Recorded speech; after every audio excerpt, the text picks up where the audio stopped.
Three, two. All hail the King of the West! King of the West! The King of the West! King of the West! The King of the West! The King of the West! Yes. Welcome to Awesome World. I'm Jason Ellis, and I am the King of the West. But really, king, what is a king in the West? As opposed to where? I mean, how west is it? It's not the west of the West. What about if I'm headed the other way? I don't know. You know? Like, what actual area? Does it really mean anything? And to be king, you know, the king of what? Of the West, or king of the world, king of the country, king of my couch, you know? King of my pants. Honestly, do I want to be the king of the world? I mean, that's a lot of responsibility. King of my pants. I can handle that. Just saying. Be careful what you wish for, you know? I'm the king and you're the queen. It's like, oh, like, I guess you love her and that's cool, but I don't know if it's that great, you know? You're the king. You know, what about all those French people that ate all that cake and they were all sad and bored? And, you know, all those starving people out there. Sure, they were starving, but they probably had some great friendships out there, you know? Appreciated their family. Oh, it's not sponsored by Caveman, but I really like Caveman, so. It is sponsored by Lean Feast. I got new reads. I got new ads. We got a fucking guest. I got stuff, man. Show's very serious. This is a very serious fucking podcast, man. I'm fucking deadly serious when I say to you right now, welcome to this fucking very serious broadcast. Fucking high-level broadcastership coming at you. Fucking yeah. I think I'm going to do an MMA show. Where's my fucking read? Yeah, I think I'm going to do an MMA show. Maybe I'll just talk in circles. I'm going to do a read, but I got an MMA show. Found it! But I'm going to do an MMA show, but first... Lean Feast is a fast casual dining experience of convenient. Yeah, with Jason. Convenient, clean to eat food. Go, Jace. It aims to be the fast food interrupter. I like this. By changing the way Americans eat for the better. Gone are the days of shopping, cooking, portioning, and cleaning for yourself. That's right. With over a dozen franchise locations nationwide, Clean Feast brings convenience and satisfying daily nutrition to your family's life on the go. Shut up, give read. Visit leanfeast.com. Go leanfeast.com to find a store near you or a place you order online for pickup or delivery. Don't forget, use code Ellis for 10% discount. Lean Feast, eat better. I've got it, everybody. I recommend it. It's good, especially for you guys that are in a hurry. And when you're in a hurry, instead you eat shit. Don't do it. Go to these guys. Get my discount. Lean Feast. And then Coolvin. And once again, if you're on the road and you're trying to eat and it's like, man, I'm in a hurry and it's always fast food, you got your, you could have Lean Feast in the Coolvin. And then you can keep it hot in the Coolvin. If you're tired and haven't eaten cold meals while you're on the go, maybe it's time you checked out Coolvin. Coolvin is a soft-sided and insulated meal bag with integrated and detachable. That's right, because you can take it off. Meal heating chamber designed to heat and eat next meal on your go. Heat and eat. Yeah. Shut up, Katie. This is a sick read. Eric's going to be pumped. Designed to heat and eat your next meal on the go. There you go. With insulated storage for up to 4 meals and power options for 110 and 12 volt applications. Coolvin allows you to bring your meals with you and heat them up from just anywhere that you like. Your daily nutrition just became a whole lot more portable with Coolvin. Visit coolvin.com. That's all it is. Yep. No. Coolvin. What's that thing in the middle? Underscore. Yeah. Coolvin_Ven. Cool_Ven.com. Sorry. I'll get better at it. Oh man. And don't get off your Gimli. I'm doing a read. Wait. For your list of go there for your list of retailers and order one for yourself. Don't forget to use code Ellis at checkout for 10% off. All right. Stoked to have sponsors, stoked to have guests, stoked to have a studio, stoked to have stuff. And is the guest? It's not time yet. Okay, good. No, she's not here. Right. What was I saying? Stoked to have opportunities. That's right. I got a show, potentially going to do an MMA show with the great Ellen Joban. I love Ellen Joban. He talked to me about some exciting stuff in his future that I'm not allowed to talk about. What the fuck was that? Was that you? Yeah. I was like, man, something just fell out of the sky.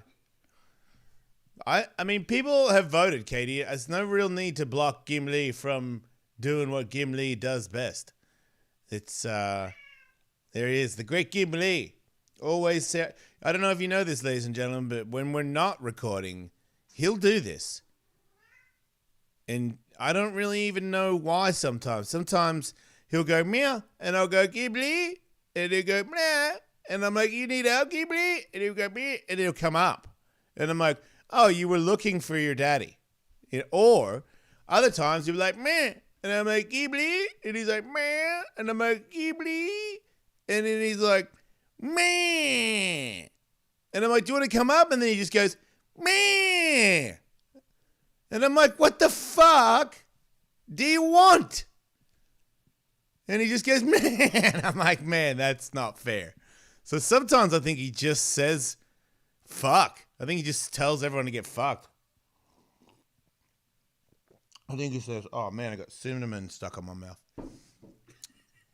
If anybody knows how to do cinnamon pictures on the top of their coffee, because I got this fruffy thing, makes milk fruffy, or whatever, my almond oat milk or some shit, hippie shit, whatever.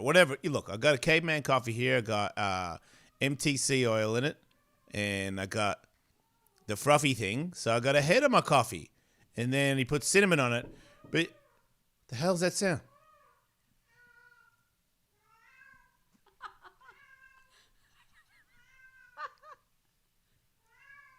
Man, he's insane. Like, that's what is he doing his own show or something? He's like matching me. He's like, wow, Dad's saying a lot of stuff. What? I bet you I got to catch up. Like, maybe he's just copying me. Maybe he sees us talking a lot and he's like, I think to be more human, I should just walk around saying words. Maybe they won't catch on that I don't know what I'm saying. Don't even know who he's talking to now. He's just up the stairs, ladies and gentlemen. So he's like telling a dog. Not sure who he's telling. So, I don't know where I was. There's an MMA show. Just let him go. Stop. You've got to do the show. Ashlee's going to be here soon. Ashlee Evans-Smith, ladies and gentlemen. She's going to be on the show. And I've got questions for her, and I'm excited. Wait, where was I? Oh. Yeah, so I think I was talking about the MMA show, MMA right? show, yeah. Okay, good. So the MMA show has a potential to be something cool, and it also, I think, has the potential to make a little bit of money. And who knows, like up front a little bit, or I don't know, but all of it counts, in this in this weird time we're in. You know, like my freezer broke. I was under the impression, this is how rich I was at one point. I was under the impression that when I bought my freezer, it was like $170 for that freezer because I don't fucking care how much it costs. I just got a freezer. And now I found out because it broke and I needed to buy another one that they're like $500. And that means that I paid $500 for it the first time, but didn't know because I did not care how much they charged me. Could have been $750 and I still would have said deal. And now I don't have $500 to buy that fridge. Like I do, but we don't, you know, we don't know how good the Jason Ellis show is, and we don't know if, I mean, that's it, right? That's it. If that's how good that is. Awesome World is, you know, Lean Feast and Cool Vin, but you know, they like the Jason Ellis show mainly as well, you know? So, yeah, OnlyFans, how big can she get? You know, I don't know. So we don't know. So for me to not try everything in my power, and I'm friends with Alan, and Alan knows. I was thinking about this before I left SiriusXM because I always knew Alan's older. He's a good-looking dude. He's not gonna get the belt, you know, and I don't know how many fights he has left in him. But he's a fucking smart dude. He's an actual fucking UFC fighter who is an analyst. He does stuff on TV. He can fucking talk. So I think with the Jason Ellis show, it's always been a bit of an uphill battle. I feel like, look, I love MMA. You know, I watch the fights religiously. I love them. Wait. Oh, we got a guest. That's why I'm excited, because of people like this. I'm like a fucking toddler when I have these people on because I become very, very excited, which is, I'll get back to the MMA show, but right now, Ashlee's here. Ashlee, can you hear me? Let's see if this works. Ashlee? Hello. Hey. All right, we did it. How are you? I'm good. How are you guys? We're good. You look great. Thank you. Yeah. I'm learning how to say nice things, but not be inappropriate. So I feel like I'm off to a great start, even though I'm almost about to fuck up already by warning you. But thank you for being here. No problem. Because we are going to touch on it a little bit, Ashlee, because you have a podcast, and your podcast is about sex and violence. And you're a UFC fighter, so I don't need to really pry into why there's violence in the name of your podcast. But sex, and you talked to me when I was on it, and you wanted to know about my sex life, and it seems like when you interview other celebrities, or I see, the girls that you ask that are UFC fighters that are supposed to have a certain amount of whatever it is prior, I don't know, but that you ask them sex shit. Are you a sex? Look at your face. Are you a sex expert? Are you like a really hardcore sex enthusiast? What provoked you to put that part? Because I don't know, Ashlee. I only know you as a fighter that has a lot of tattoos, and my wife's got a lot of tattoos. Usually, I find that girls have a lot of tattoos are a lot freer in the bedroom, but you know as well as I do, you can't judge everybody by that. But I am intrigued as to why you would do a show about it. Well, I'm definitely a sex enthusiast. I am not a sexpert by any means. I hope that over the time frame, years of doing this podcast, I will become educated. But I've thought about taking some classes so that I actually can say I know what the fuck I'm talking about, not just from personal experience.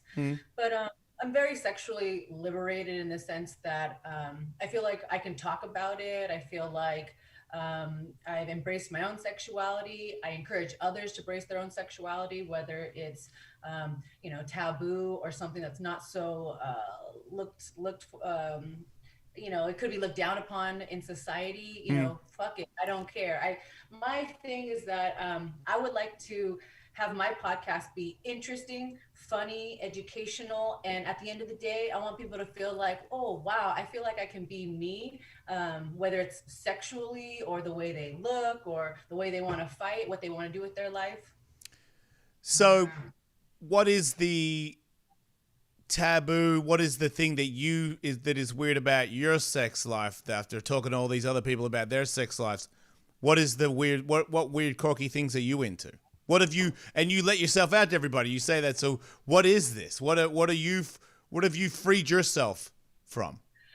I don't think I have anything that's like extremely absurd. Like, whoa, we didn't see that coming. I just, like I said, a sex enthusiast. I don't think I'm a nymphomaniac. Like, it's not disturbing my life. I don't have an issue with it. But I know that sex is a huge part of my relationship. If the sex wasn't good, I wouldn't be with my partner. And a lot of people, I think, say, oh, that's so shallow. I know what I want, I know what I like, and I'm not afraid to talk about it. And I'm not going to settle. So I don't think I'm too kinky. I just, I want it a lot. I'm straight. I've done my fair share of experimentation with friends, beautiful girls. I've always experimented with girls that were way out of my league. I like to say that I have a higher standard for the women than I do for the men. Yeah, I'm the other way around. But so that means, because I know that there's a lot of gay girls in MMA, and I always wondered about that, because it's not. I know there's probably a couple of gay guys in MMA, but nobody knows that. You guys know that, and you're allowed to be open with it. I often wondered, like you know that you're straight, but you say you have had some run-ins, which means you after fights, or you guys are excited somewhere and you're having a few drinks. Has this happened to you more than once? Yeah, I mean, I'll be completely honest. So I am like a year and a half sober, but before that, I was like, Rebel Girl didn't come my nickname, by accident. I've had some fun times in my life. I'm 33, but I've really lived it up, and in those years of partying, it was always, there's this little drug called Molly. I don't know if you've heard of it. And it just makes you, want to rub on everybody. And, then you realize, like, whoa, that's a boobie I'm rubbing on. And then you realize, like, hey, that feels pretty nice. And you're like, start questioning your own sexuality. Then the next day you wake up and you're like, probably wouldn't do that sober, but that was a good time last night.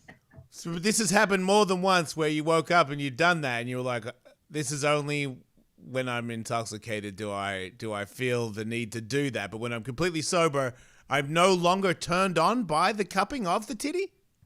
No, it's still a nice situation, like boobs are great. But you seem pretty, like, you're not gay, like, because there's always a spectrum to me. And you're saying you've had encounters. Where would you put yourself? Like a 10% or? Well, if you're familiar with something called the Kinsey scale of sexuality, okay. Let's say there's like, for people who don't know, let's just say, I'm not right smack in the middle. I definitely, am leaning way more towards heterosexual. I could never date a female. I never would like to have casual sex with a female, but I can appreciate the female body. Well, that's easier. You guys are better looking, It just makes more sense. Even as a bi guy, I mean, I definitely lean towards being straight more, but I know when a dude's got a good body or whatever, or when he's good looking, but it's never. It's almost like if you're pretty, then you're almost a little bit less good looking if you're a guy. If you're a girl and you're ridiculously pretty, then that's the end of it. You're ridiculously pretty. A guy who's ridiculously pretty can kind of be a pussy to like a big group of people. I mean, it depends on what you like, right? It's not fair. I just know that because a pretty girl, there's no group that can say, nah, definitely not into like just ridiculously pretty. I'm not into that. Yeah, you are. Beauty is in the eye of the beholder, right? Yeah. So I'm over here like, oh my God, I have this little, all female. Oh, wow, you're shitting on your body. That is awesome. And I thought your MMA body is not fit enough, you're saying. Yeah. That's exactly. hilarious. That makes me feel better about my shit. But you know that there's men that are like, if you're not over fucking 165, I don't want to fuck with you. And you're like, wait, I'm trying my hardest to get my weight down. So I learned that early on. Beauty is in the eye of the beholder. You're never gonna please everybody. You know, I'm never gonna be a blonde. You know, I'm never gonna have huge tits out to here. Like, but that's okay. I'm somebody's cup of tea, right? Yeah, yeah, yeah. I don't. Yeah, well, you just described what my wife and I. She taught me the term "shit pig," is what you were describing. A shit pig? Yeah, a shit pig is a blonde-headed girl with huge tits. It's my wife explained to me a long time ago when I first met her. She's like, "Wait, you hung out with that shit pig?" And I was like, "Excuse me?" And then it took me a minute to get it, but I was like, "Wow, that is harsh." Just be a term your wife coined. I don't know if that's a common thing. It could be. It could be. Maybe not. But I have a lot of questions, especially involving. I did not know because obviously I've known who you are for some time, but I didn't know that you fought Fallon Fox, and I didn't know that you were the person to beat her, and I didn't know that it was this big kind of. You were accidentally in a tournament, and then you had to face her, and the media. She came out, and the media was. There was a huge group of people. I watched your fight, and it seemed like the whole crowd wanted her to be beaten severely for being a man. Like, I think the Joe Rogans of the world and all these other people really got it. And it's funny because I thought when I heard Joe explain it the first time, I was like, yeah, that makes total sense. And then I had a discussion with a guy that is big in the LGBTQ community, and he had his angle where I was like, oh, yeah, maybe you're all right. Maybe she should be allowed. But now knowing how long she'd been in it, how long before she'd made the transition, and knowing her ability and how she was winning, yeah, she should not have been in there. And for you to be the person that actually wasn't even you're better than her, but you ate shots. You ate shots and you fucking beat her in a way where it seemed like that was you ended her before she started. Yeah, I don't know if it's a good thing to say this, but I could take a punch for sure, from a woman, from a man. It was a crazy situation. That was a long time ago, 2013. At that point, I had only had one professional fight. It was only my second pro fight. It was for $20,000. It was for a 145-pound belt. The whole world, all the eyes were on me. Basically, everyone was like, this bitch, me, is going to get beat up. And, the only people that thought I could win were myself and my coach. And at the end of the day, that's all that matters, right? Not even if my coach was like, oh, here we go, as long as you fucking believe in yourself. And, I know that's the corniest phrase, right? But I just remember going out there and being like, I have nothing to lose. And regardless of this person's sex change, I'm a better fighter skillfully. She was definitely stronger. But it went my way. Do you know, I know they probably didn't tell you, or it's not even a question, but do you know whether if she's trans, or did she have the full surgery? Like, did she?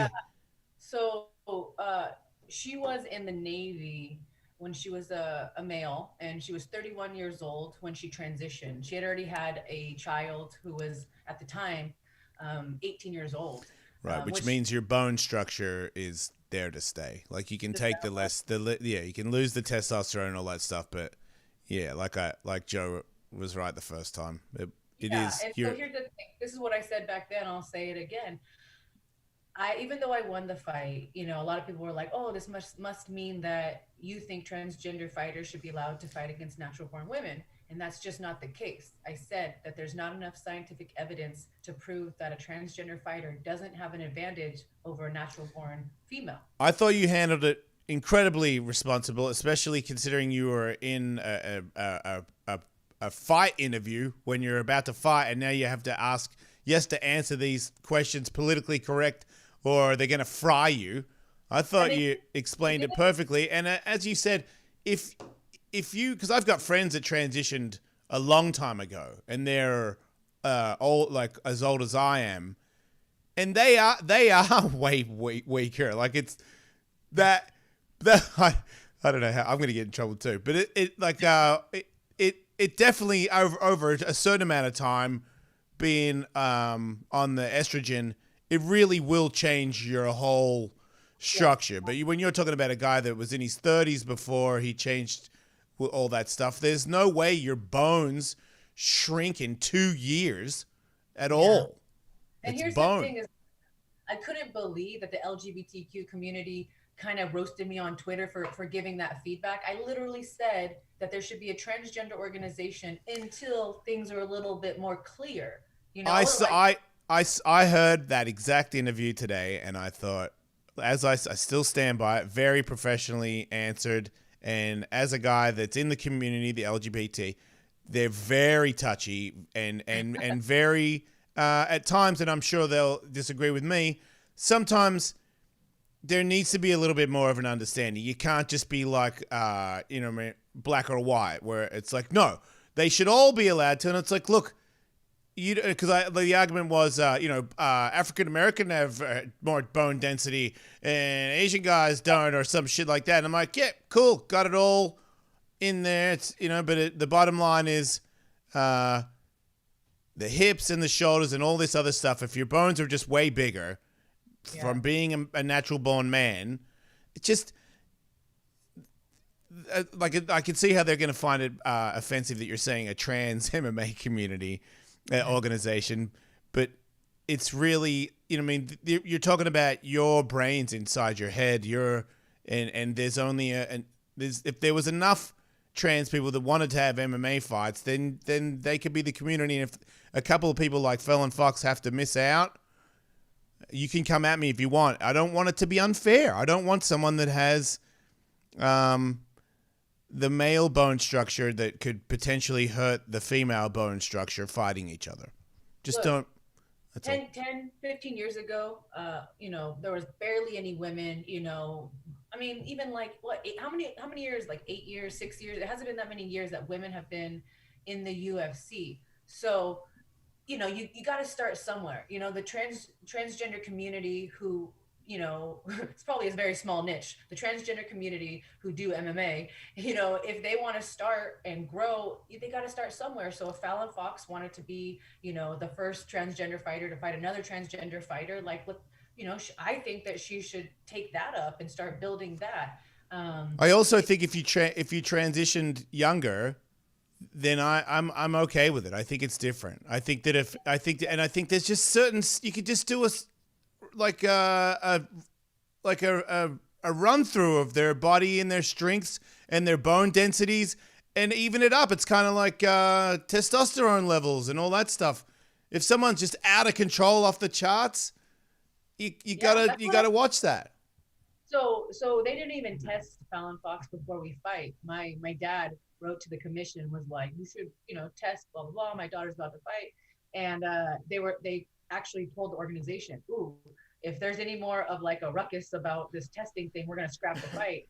So I was like, Dad, stop, because I wanted to fight regardless, whether they tested her or not. I wanted to fight. I believed in myself and it worked out, but they didn't even test her, so there should be testing, like you said, some kind of criteria if you transition at a certain point. But then at the same time, I understand, what would it be like to be a transgender woman or man and live your life and then have this desire and goal to be a professional mixed martial artist and have someone say, oh, you're 1 year, too late. Like, that would be heartbreaking. So I try to put myself in everyone's position, and be empathetic.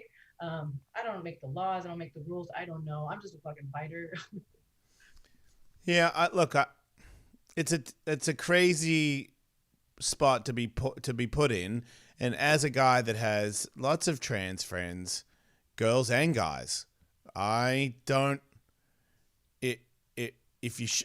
going to say yes or no to, I need to see the person.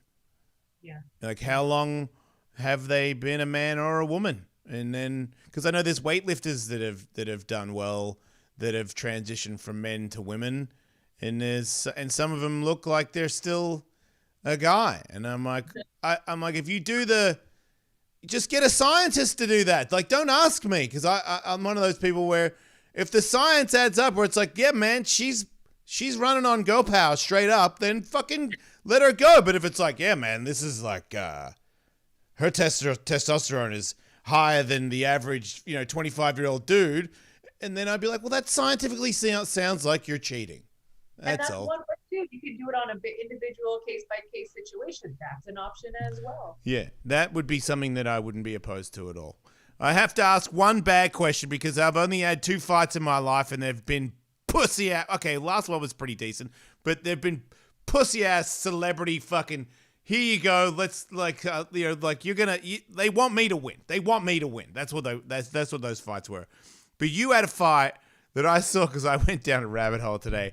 You fucking lost a fight where you got caught at the very start, and I'm like, oh my God. Like, yeah, just all the work that you put in for a fight camp, and that's not, you didn't lose that fight. You made a fucking mistake and you lost that fight. You did not lose that fight.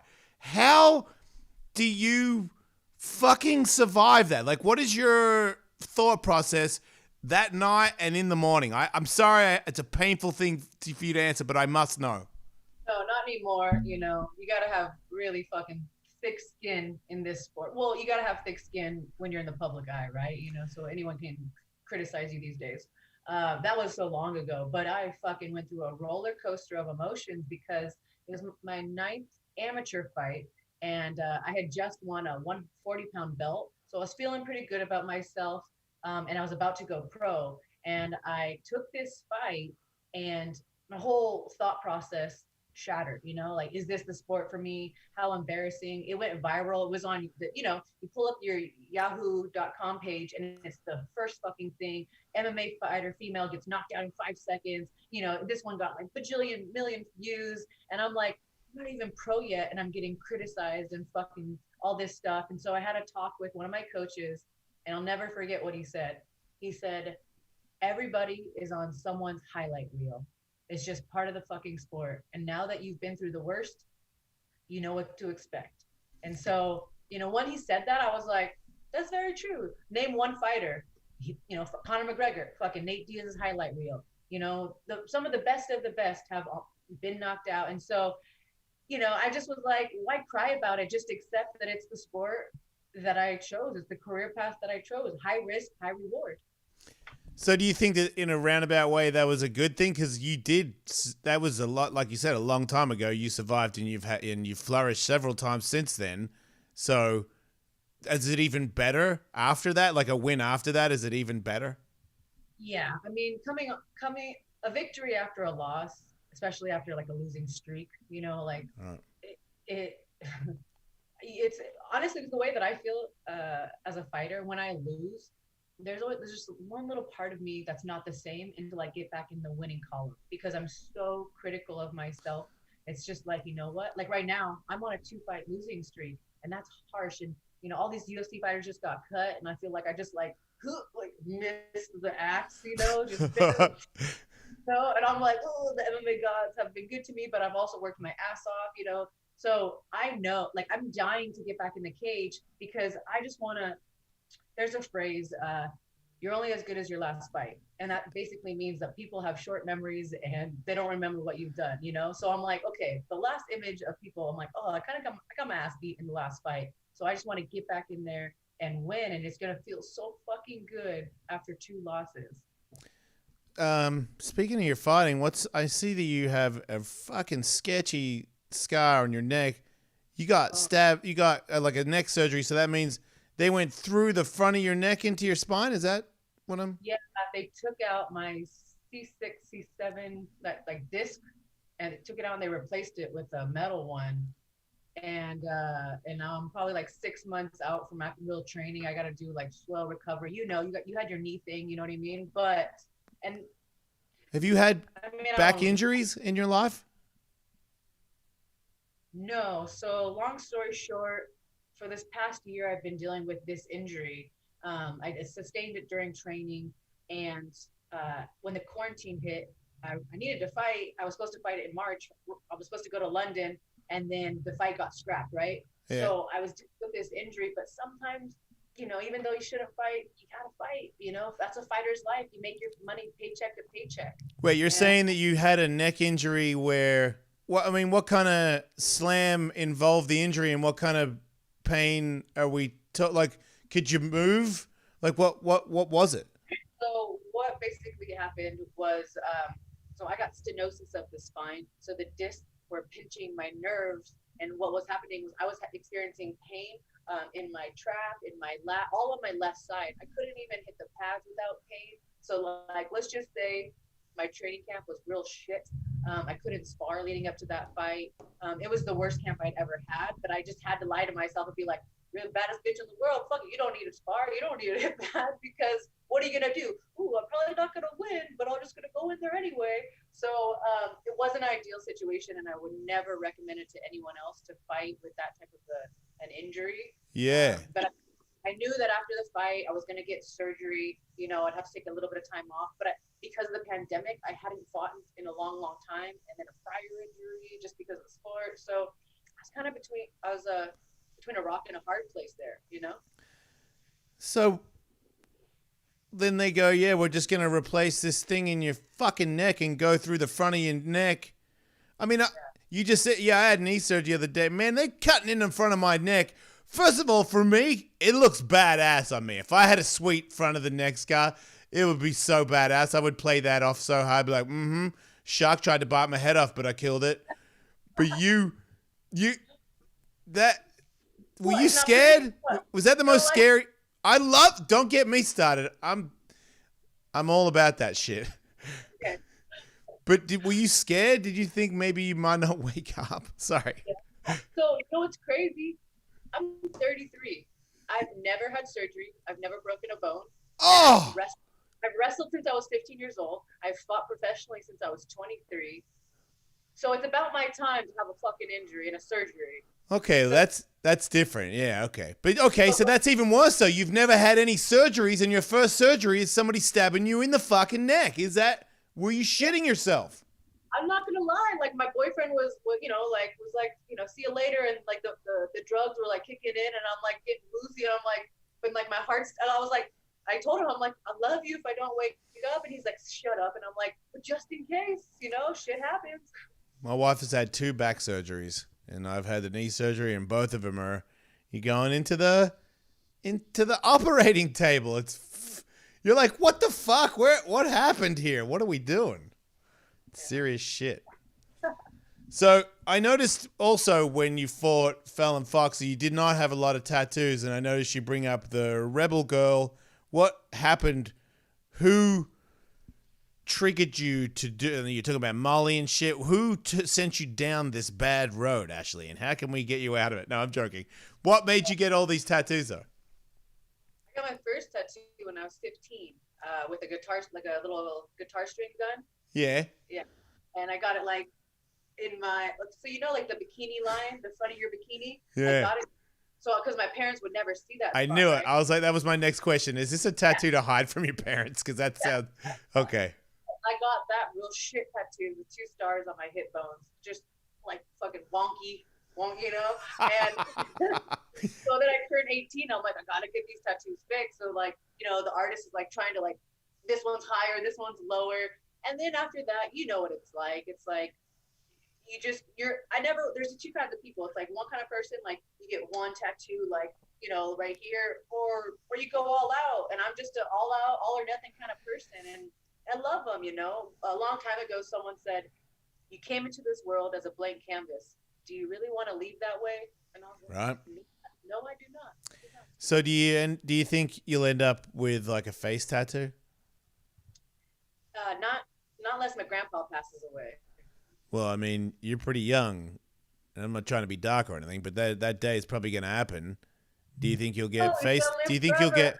Because I think at one point when I'm older, I'm just going to have like, I'm not going to get my eyeballs tattooed because I don't want to fuck with my eyesight, but I would have like just shit here and stuff. Because when you're a man, you get old and wrinkly and shit. If I just like have, like daggers and shit on my face, I feel like I'll look better.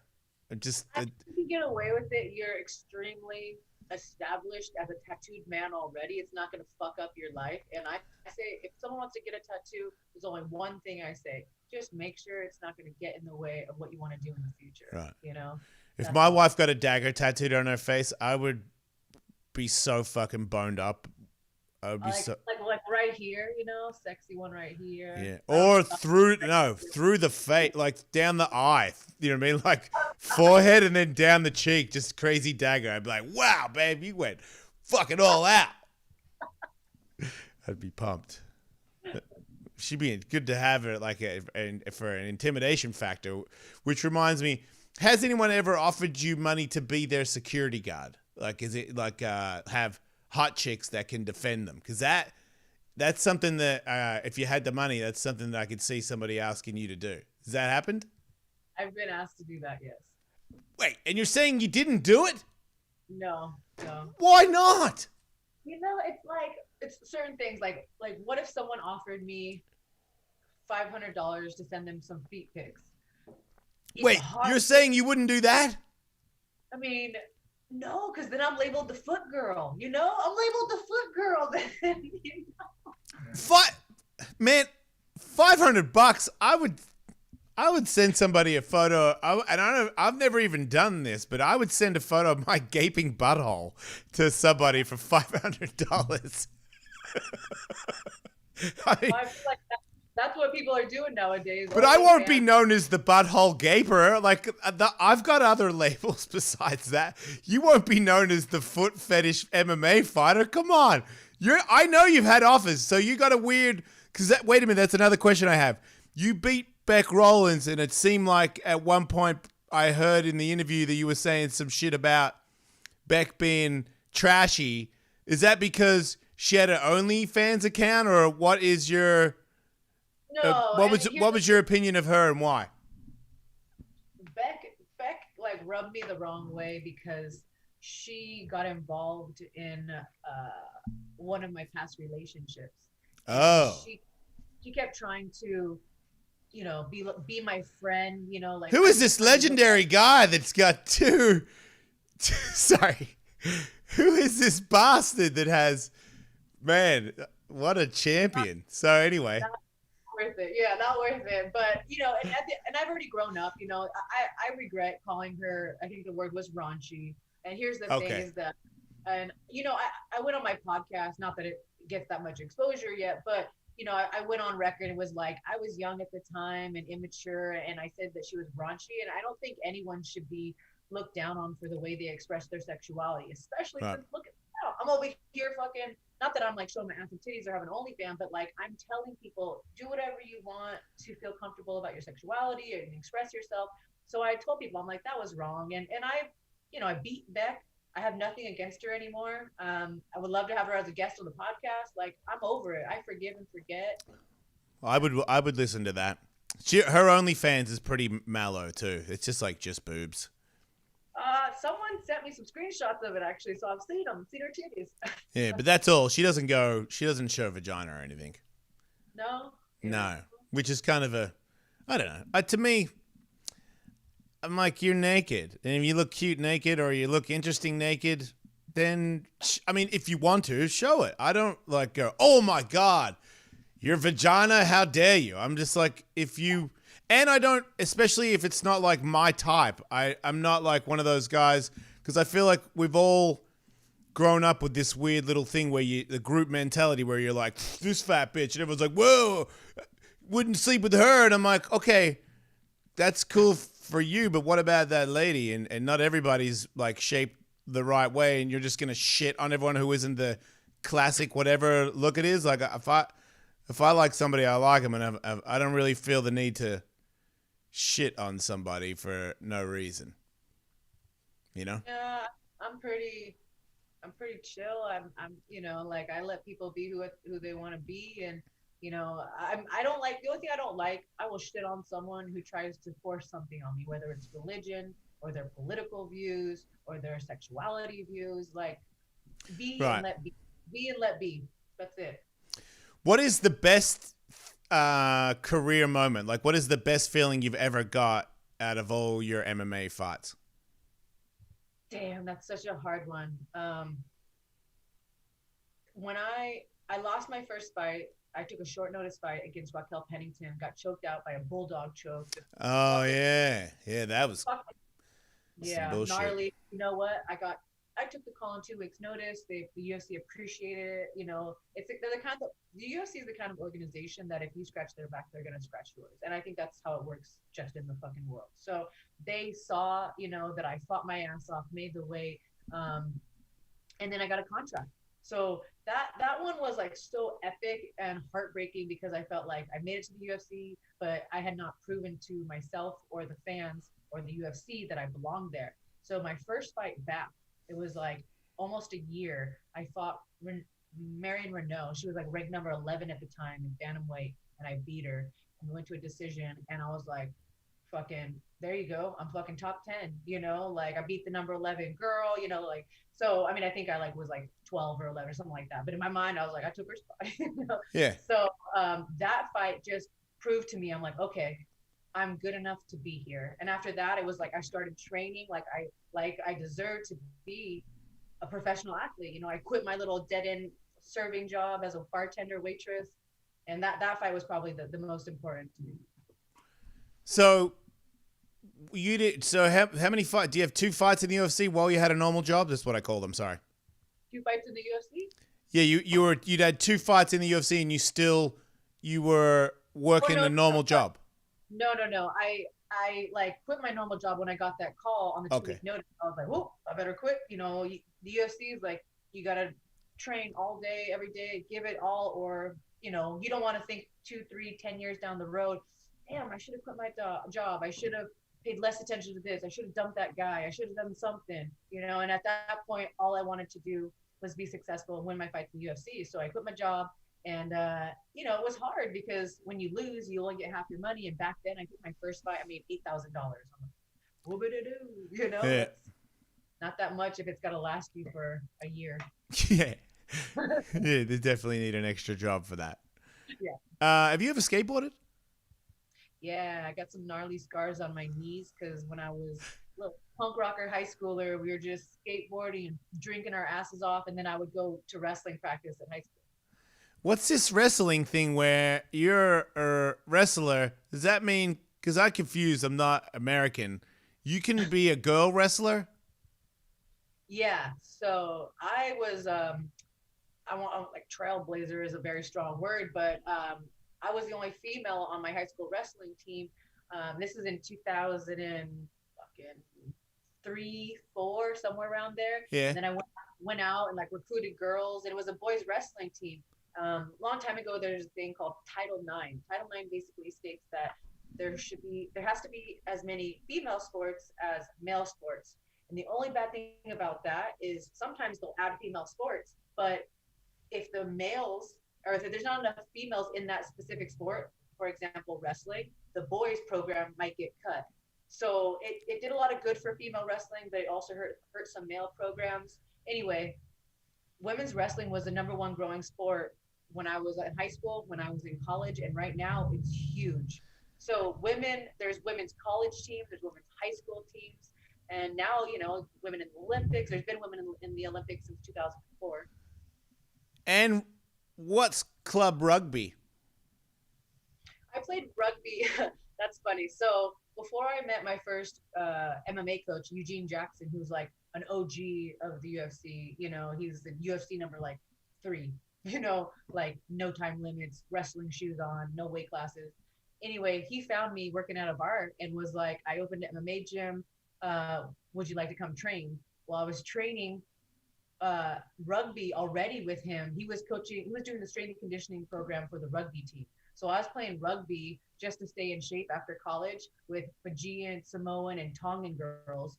And those are big bitches. And I love them. They made me feel like the small one. And I'm 5'8". I walk around at 155, like, oh, big girl.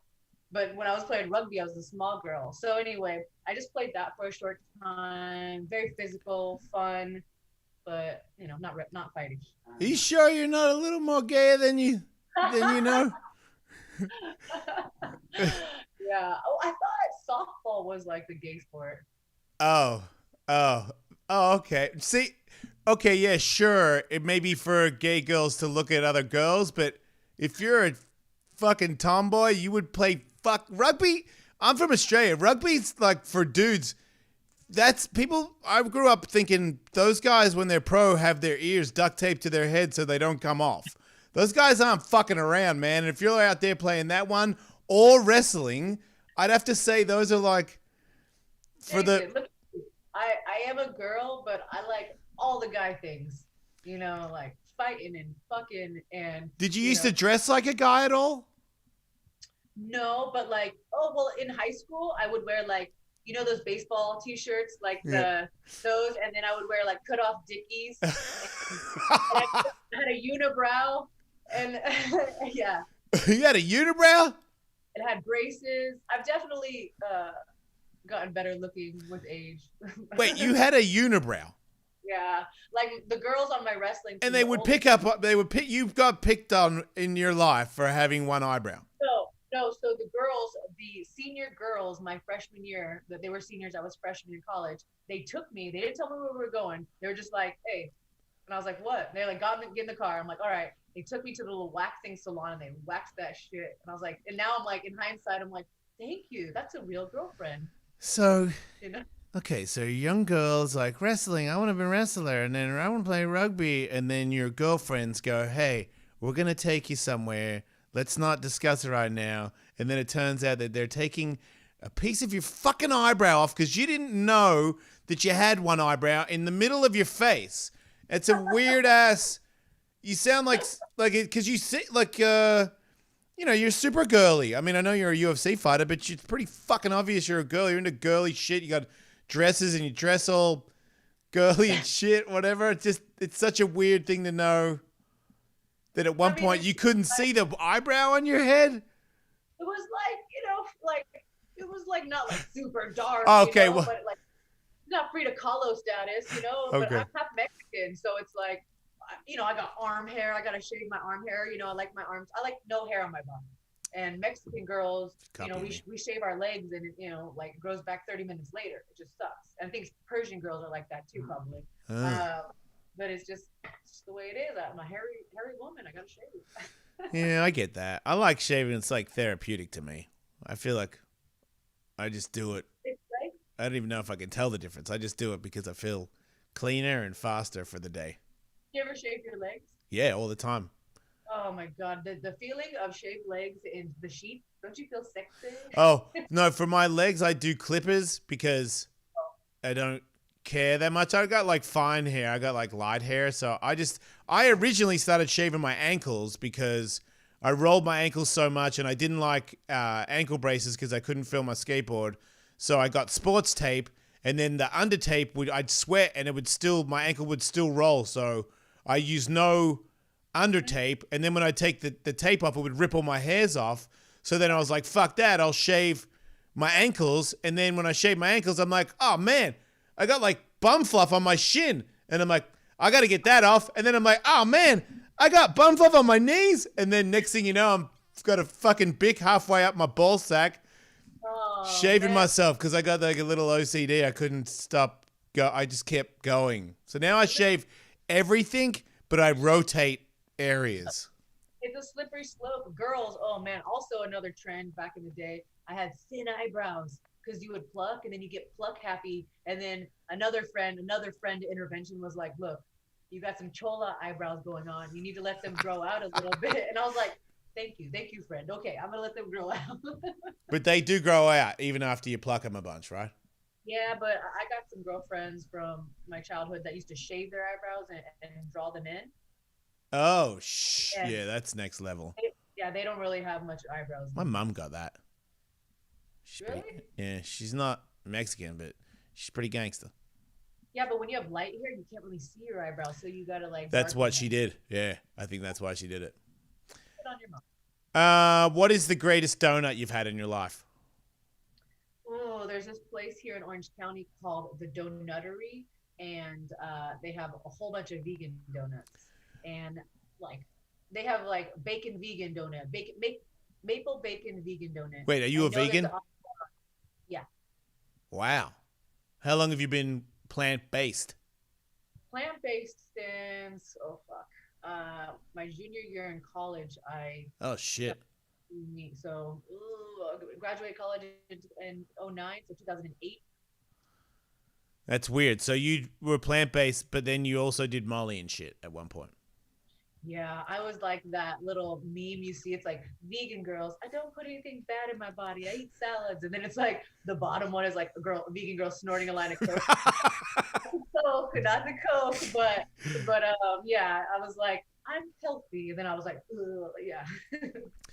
So, I feel like because you have a lot of drive and you've obviously had a lot of ups and downs in your MMA community, and you seem very positive. You seem like you have a, obviously you're a warrior, you're an MMA fighter, but you seem like you have a warrior's attitude. Like, I mean, for one thing, when I got let go, I don't mind telling people, like, you text me out of the blue for no reason. We don't know each other that well, and you were like, hey, you get, like, words of encouragement and just being like gave a shit. That was really came out of left field. It meant a lot to me because not a lot of people did stuff like that, and the people that did, I won't forget those people because it was a big deal to me.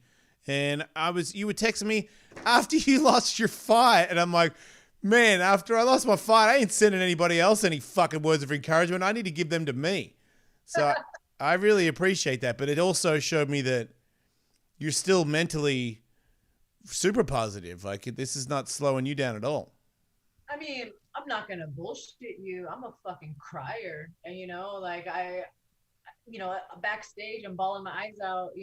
I've got this picture where the doctor is stitching me up in my nose, and my hand, and I'm like, and it's just like, this is everything I work for. And so I take losses very hard. But the one thing that really, helped me out this time was this.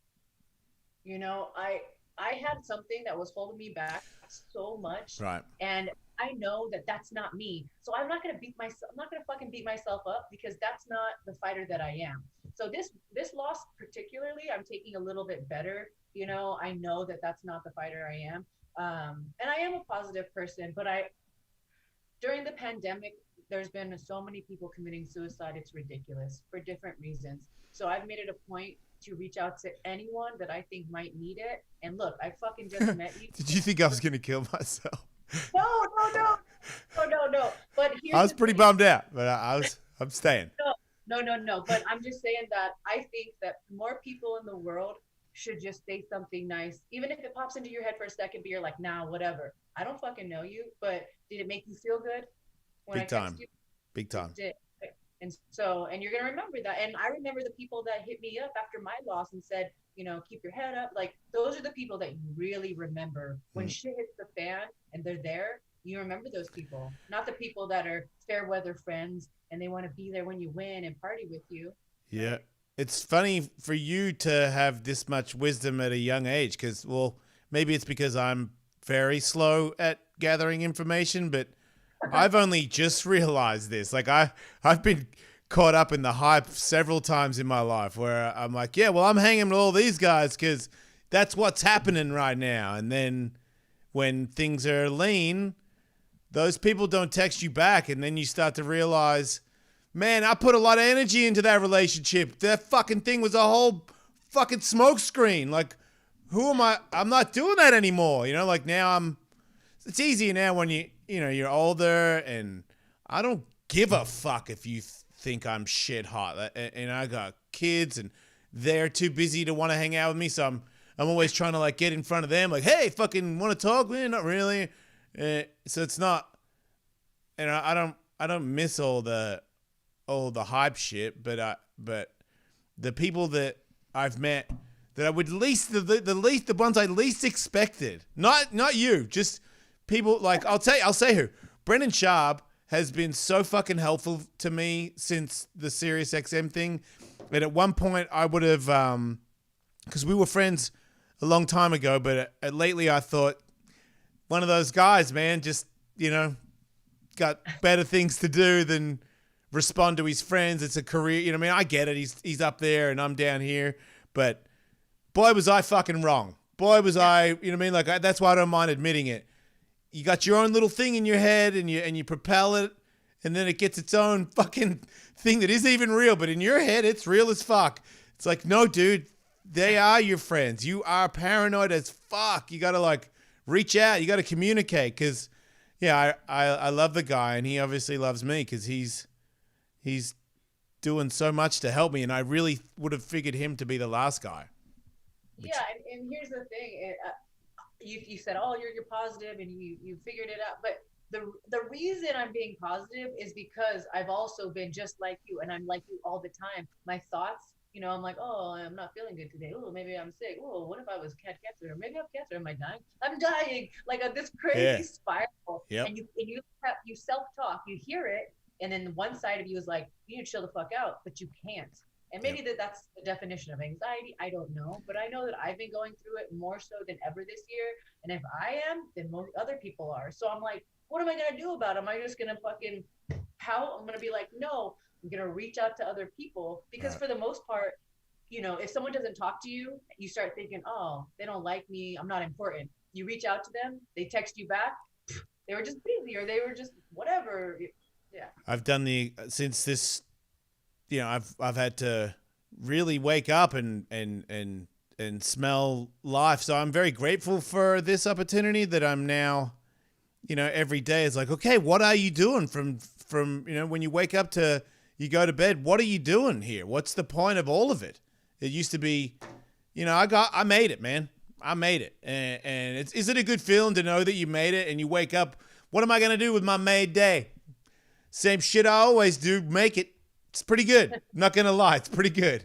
But this other feeling of, because I'm a creative guy who wants to compete. I want to be in the mix. And now the lights are on, turned up to 11. I'm like, go, go, go. What else? Man, all these things I could be doing. Fuck, man, I could be doing this stunt. Fuck, I could be calling them. I could be interviewing her. I could be doing. I wouldn't have thought that. And now I am. So the juices are flowing.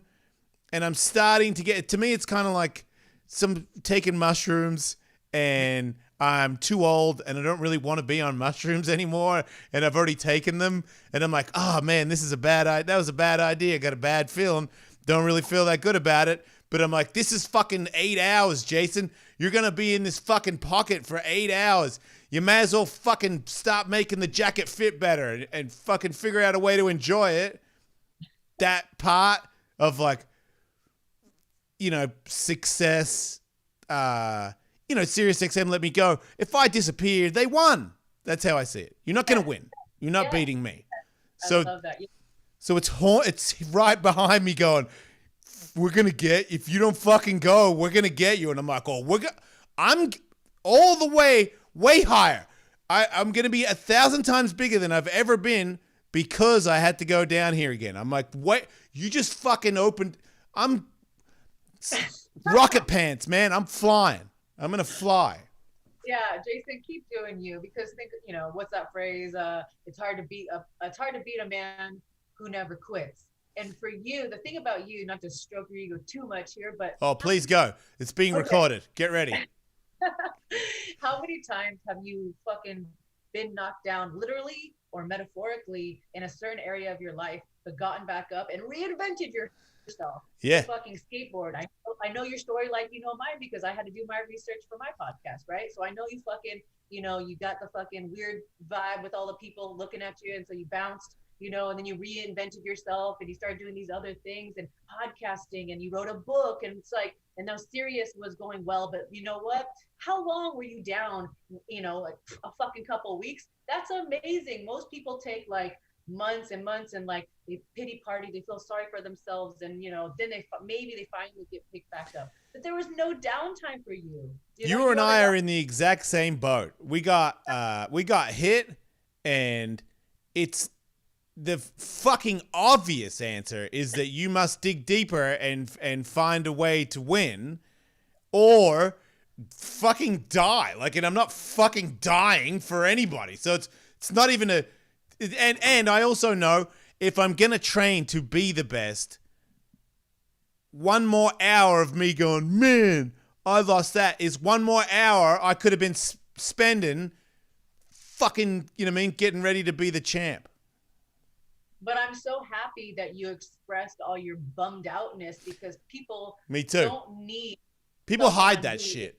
Yes. People don't need someone that's like, oh, I don't even care. I'm untouchable. I have no emotion. No, Tell him you cried. Yeah. Tell him you fucking Bunch of felt times. One time I snuck downstairs to cry by myself so my wife wouldn't hear me because I didn't want her to feel sorry for me because I knew how sorry she already felt for me. And that's that's before the fucking cat passed away. Like a week later, I've had tons of fucking cries. But it's different. It's a cry and then it's back to work because it's still, even with all the bad, I mean, it's very easy to say on the scale of life because a lot of people are getting so fucked over right now. Even when it's really bad for me, it's still good, you know? To be honest, you're actually more appealing in my eyes because damn, this motherfucker never gives up. He never fucking quits. And yeah, you cried and I cried my little eyes out, but now I'm fucking being positive and I'm ready to move forward. And somebody's gonna see that and it's gonna rub off on them, and that's fucking sweet. That's all we should do is try to leave this place better, right? I'm not gonna fucking have a kid. I'm not gonna have a kid. You have a kid. You've got a legacy going on. But my legacy is gonna be how I made people feel, right? Why aren't you having a kid? How do you know that when you're so young? I'm not young. I'm 33. I'm gonna be 34. Fucking young. You are young. Get the fuck out of here. Start yelling at me, but you're 33 or some shit. Get the fuck out of here. Nope. Okay. Plenty of time. And I know, I wasn't going to bring it up, but I saw some interview. You fucking injecting your vagina with shit. Are you okay? It's a new thing. So, okay. It's a new thing. Okay. If someone said to me tomorrow, Jace, new thing, fucking, what do I like?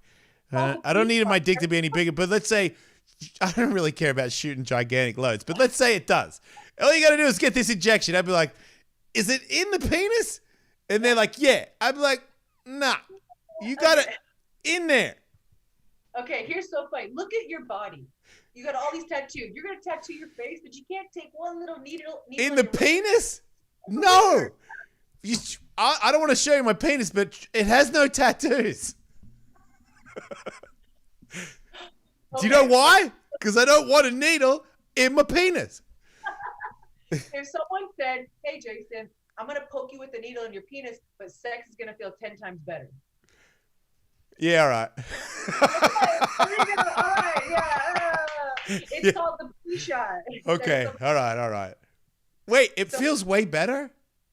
So what it is it creates new nerve endings in that area, in your wiener, in my vagina, right? And so that's one thing. I love it when Ashlee says wiener and vagina.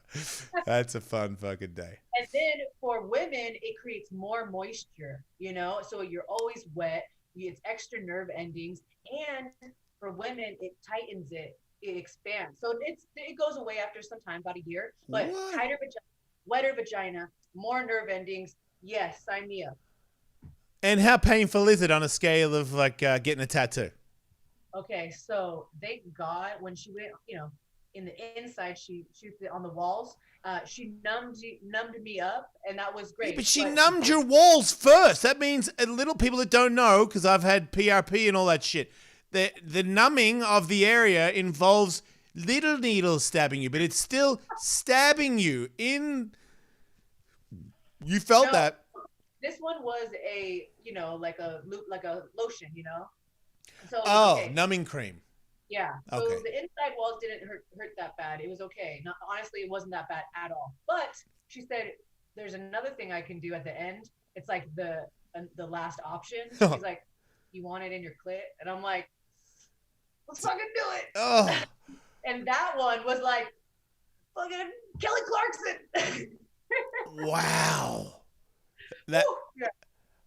So, does that happen every year, or just one time? Will you go back? I mean, if I had my boyfriend here to give a testimonial, you would go tell your wife to go get this shot. Wait a minute. What? Yeah. Hang on. What? Wait, you got it. He's having more fun? Imagine a tighter vagina, a wetter vagina, Yeah. And of course that's more fun for him. Okay. All right. I'm going to leave that alone. I'm getting uncomfortable. We've talked way too much about your vagina. Okay. We're weaning it down. I got a couple more questions here. I appreciate it. Street fighting. You're a tough girl. You actually know how to fight, and I know it's probably pretty rare, but have you had a street fight? And if you have, and if there's been more than one, what is the craziest street fight story you've been involved in? So I was in many high school, little scraps. One time I got into a fight with a boy in high school, beat him up. That was great. College, I was a good girl. I didn't drink for 4 years in college. When you're saying you beat this boy up, this first boy, did you use, because you've obviously wrestled your whole life, which is so crazy. You got to teach me when this pandemic thing's over. I got a gym upstairs. I've got all zebra mats that are getting installed in the next couple of weeks. Teach me to wrestle better, because I'm from Australia. I don't understand. You're like, I don't have a background in that, but you do. So did you take this man down and pound him out, or is it a barroom brawl? Did you like clock him? So there's two kinds of wrestlers, right? There's a kind of wrestler who like shoots that shot from like far away, like you're not touching, and then they shoot it on you, right? Yeah. And there's another kind of wrestler who kind of like clubs and bangs on the head, like you get an underhook and like you can toss a person, and that's the kind of wrestler I am. Okay. So especially in a street fight, you don't want to take a shot. You'll scrape your knees the fuck up, right? Yeah. So my type of wrestling works much better for street fighting. Not that I'm, saying everybody street fight, but I just put him in a fucking head and arm and tossed him on the cement and, a couple hammer fists, and it was over. Nice. No, I believe wrestling is the best way to defend yourself. It's the best way that you can, so you don't have to hurt yourself or others. Yeah. We're not trying to hurt people in the streets, but if you do know how to defend yourself and someone's a dick, you can squash the situation with little amount of danger, I love teaching kids wrestling. Yeah. And I love teaching wrestling in general. It's my shit. I've done it for so long, and I'm a good teacher. I know how to break things down. Sometimes someone's like, then you just do the move like this, and you're like, I can, because you got to understand that everybody's different. Everybody learns differently, right? Yeah. So I'm a good wrestling coach. I've had great wrestling coaches my whole career. I've been very lucky. Huh. Wrestling's the best sport. It's the toughest sport out there. You develop dedication to your sport, sacrifice, cutting weight, you learn, just all these different things that other sports don't teach you. So you cut weight. How old were you when you cut weight the first time? Oh man, I was 15 because that was the first time I started wrestling. And when I first started wrestling, I just starved myself. And that was so you didn't have any coaches tell you how to cut weight. You just starved. Yeah, I just starved. I learned the hard way. Then I tried the bulimia, and I was like, oh, that's disgusting. That's not going to work for me. Did it one time. How do you, when you cut weight and then you eat, was there ever a time where you did it in an unprofessional manner? Because I know some people, it seems like they cut the weight and then they'll just eat like whatever their favorite meal is. Were you that kind of girl? But I guess if you're a fucking plant-based, how bad could you fucking cheat when you come back?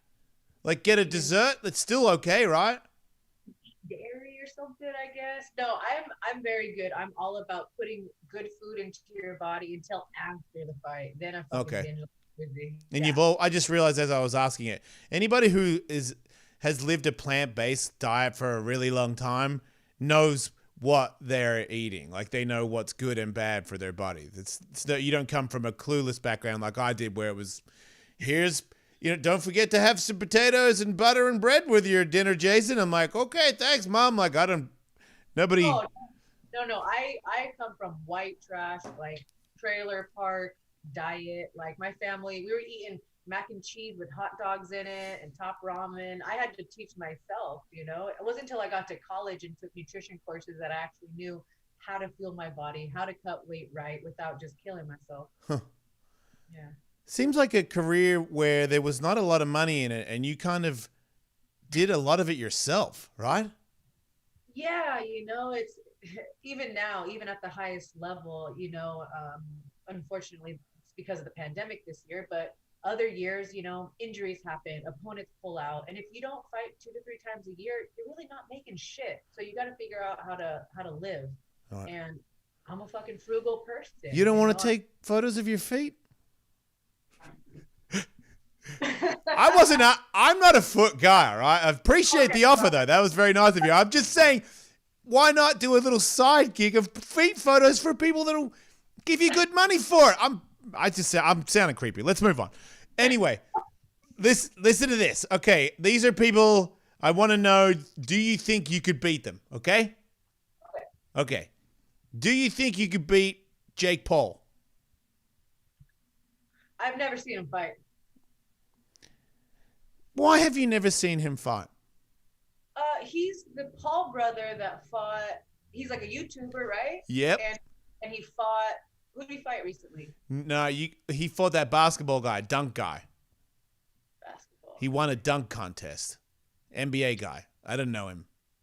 You know what? I've been in my own little world lately. I really just been like podcasting. He fucking Google it after he fucking knocked him. I mean, the guy couldn't fight at all, so it was pretty unfair, but still, just because he couldn't fight at all, watch what Jake Paul does to him. He's not like, man, you got it. This guy's he's not going to be the future of anything, but for a dude who's just some YouTube guy, it's fucking good, man. He knocks this guy out where I found out that there's a huge chance he's on steroids and they didn't test him for that. There was a weight difference and it was okay for him to do that. Yeah. The guy he fought had barely any training and was a lighter weight. Somehow this is a fucking sanctioned fight on DAZN. And then he knocks him down, I think it's 4 times, and the 4th one he is fucking slept. Like slept. And I think the 3rd knockdown, if it was any other pro fight that wasn't Canelo, it would have been stopped. But the ref's like, you good? And the guy's like, I guess. And then he gets he steps into one. But Jake Paul does he steps back and throws some fucking quick little hook and makes him snoring like Pacquiao knockout, like face on the ground, gone. And I know he's just a YouTuber, but I think he could beat up a lot of MMA guys because of how bad their boxing is. Interesting. I mean, my opinion. But is that in MMA or is that in boxing? Only boxing. That's why I think if you were to fight him in MMA, that's why I'm bringing his name up against you. I believe that you could beat him because I don't think he has any wrestling, and you can get inside. You could take a shot. Yeah, for sure. Okay, I'll get a little easier. Do you think you could beat Tony Hawk? Yeah, for sure. How would you do it? He's real skinny, so I'm gonna get a body lock on him. Nice. Skinny guys, body lock. Yeah. Yeah. I probably get inside, body lock in, hip toss him.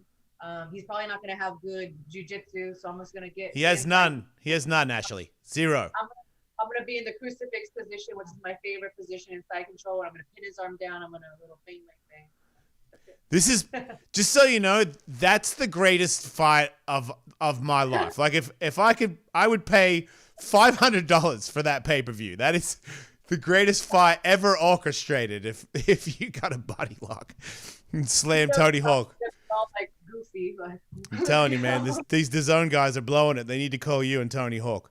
What about, could you beat a female bear? A female bear? Yeah. No. Animals, the shit. They fucking. I'm just doing a Habib question, and a female is a bad joke. Shouldn't have said it. Doesn't matter. No, can't do it. Could you beat my wife? Oh, I wouldn't want to. She's so cute. Anyway, could you beat Michael Jordan? Oh, his old ass, sure. Okay, Michael Jordan in his prime? No. You don't think you could beat Michael Jordan in his prime in an MMA fight? Juke moves, like that's a fast man. Juke. Okay. Like, speed kills, He's wow. Me. Yeah. I would have lied. If I was you, I would have just lied anyway, but I respect that. What about this one? Could you beat Michael P. Jordan? That's the actor, right? Yeah, it's the guy he's Apollo Creed's son. So you got to watch out. Very good fighter, Apollo Creed's blood. Yeah, he probably did some real boxing for the movie. Yeah, but he sucks. You would kill him so badly. He was on the MMA show where they punched the heavy bag, and I was like, get this guy the fuck out of here. Can't punch. What about, could you beat Master P? That's a rapper. Right? Yes, it is. Oh. Check you out. Old? He's really old though, right? Yeah, he's about the same age as me. God damn it, Ashlee. Yes, he's fucking really old. Just like the guy you're talking to. Do you think you can beat me? My face is red. I'm sorry, Jason. You're not old. Do you think you could beat this old man that's talking here right now? Really cool. I'm gonna wrestle the fuck out of you, and you know I'm gonna take you down in a heartbeat. I think it'd be a bad idea. You'd be surprised with my wrestling defense. My takedown defense is second to none. You think I'm gonna take you down, so I'm gonna fake a shot and then come over the top, and then you're just done. Right. I'm not gonna argue. I was definitely getting ready for the shot. That's all I would have been doing, because I'm like, nah, you're not gonna get that one, and then yeah, you would. When this whole thing ends, I would love to, and I have my upstairs. The whole room is gonna be matted on the walls and everything. Zebra Mat sponsored me too. My whole fucking garage is wall mats, zebra mats. They are the best. Right? Yeah, thank you so much. Yeah. They gave us mats for Ellis Mania. They sent them out to Lake Havasu to be on that floating island. That was all zebra mats. Dude, they're so cool. Right? Yeah, Kyle's the best. He's a good dude. Get your gym together, and I'll come teach you some wrestling for sure. Well, what I was going to say is, yes, I would love to get some wrestling lessons from somebody who really knows how to wrestle, but my co-hosts are what I would call citizens. Just normal citizens of the world, and their background is very small, and I would just I would like to see you beat them up is what I'm really getting at. You would like to, I'm a hired gun, right? Yeah, I would actually like to hire you to beat my friends up. Okay. I love this transaction. I'm going to show them this video and say, you guys are going to be pumped when the pandemic ends. Look who I've got hired to come over here and kick you in the dick. It's going to be great. What's their names? Michael and Kevin. Michael and Kevin, you're fucking going down. Oh, man. So much fun to watch that. Not as much fun as you beating up Tony Hawk, though. Whew. I'm doing a show with him soon, and I'm going to spend the whole year convincing him that I think the best idea that you can come up with for a charity and just for like all-round entertainment is to fight Ashlee in a mixed martial arts charity event. I'm down. Let's do it. We'll start marketing. Fuck, I would laugh so hard if you just... Because he's tough, man. He can take a skateboard slam, but I'm pretty sure you body slam him, he's fucking done. Have you done anything like besides skateboarding? Nothing. He played violin when he was in school and then skateboarding. So those are his backup is violin. Oh, he could surf. Yeah, he's probably got good balance. Yeah, but fighting hates him. You can just tell. I've never moved around with the man, but I don't think it's good. I don't think it's pretty. He's got an Israel Adesanya body. Maybe he'll surprise us. Right. Yeah. Yep, I'd be more surprised than you. But yep, anything's possible. Thanks for being on the show. I really appreciate it, especially with such short notice. What is the name, podcast? Where do we find you everywhere so everybody knows? You guys want to listen to the sex podcast, the MMA podcast?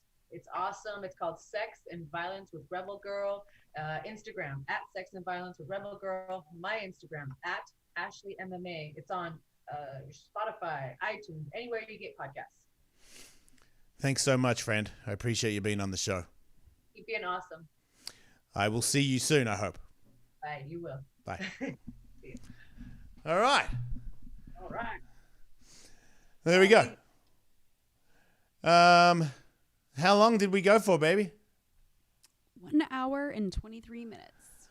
I like her. Yeah, she's great. Hey, man, I'm not joking. Her fighting Tony Hawk is better than Tom Segura's arm snapping behind his back. It's the greatest video I could ever see in my life. I mean, if it was for charity. I just don't want Tony to get like a broken rib or something, because then I'd be like, if he can't skateboard the next day, you know? Yeah. And Ashlee... That's a big risk. Yes, it is. It's a huge risk that he could break something, and I don't need that. All kinds of things. Yeah. It's an MMA fight. If they grappled, that'd be different. Still funny. What about just boxing? You can't punch Tony Hawk in the face. Oh, but he can have an MMA fight? He can have he could be grappily destroyed by Ashlee Evans Smith. That would be acceptable. But punched in the face by Ashlee, not acceptable. I don't want to see Tony Hawk get punched in the face. Me neither. By anybody. Anyway. Like and subscribe, download, tell your friends. It's a fucking show, man. I'm doing a real show. Excuse me. Sorry, that thing was trying to come up for the last 10 minutes.